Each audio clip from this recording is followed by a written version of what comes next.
Hello, welcome to Waypoint Survival. Today, we're going to talk about how to use an old-fashioned can opener. Stay tuned.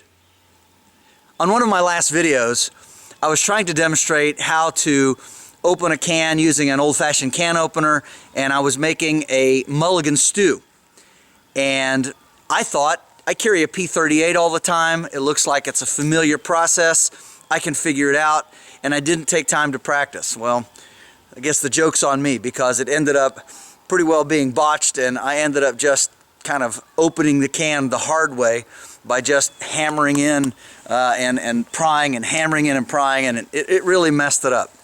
Well, I learned how to do it since then, and I wanted to make a video and show you how to do it right. So stay tuned. So here's the old-fashioned can opener, and it has this point here that you use to pierce the can, and then it has some teeth on this side. Now this is probably from the 1890s or so.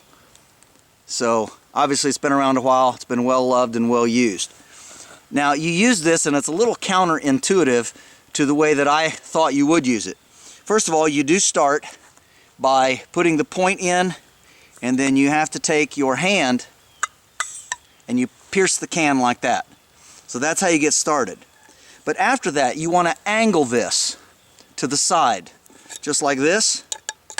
You can get it in there.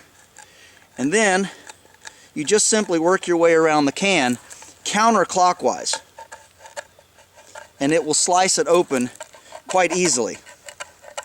Now, I was told by a friend of mine that his grandfather actually used some mineral oil on here to make this go a little smoother.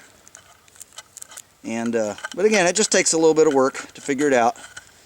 And again, I apologize for my not doing it right on the previous video. But yeah, it actually, as you can see, works pretty good. Still a little more jagged than a modern can opener. And this is some sauerkraut, in case you were wondering. It's out of date by several years, so I wanted to use it. But anyway, there you go. That's how you use an old-fashioned can opener, and I wanted to demonstrate it on camera. This is James Bender for Waypoint Survival. If you like this video, please give it a thumbs up. Also, make sure and check out the links in the description box below, just under the More button. And while you're down there, you'll also find our waypointsurvival.com link. And this is where you can sign up to take survival and bushcraft classes here at our beautiful training facility in Southern Ohio. You'll also find our patreon.com link. And this is where you can also sign up to support the channel for as little as $1 a month. And if you haven't subscribed to the channel, please do so. We'd really appreciate that. And when you do subscribe, make sure and press that bell button so that you can stay notified of all of our upcoming videos, and we'll talk to you next time.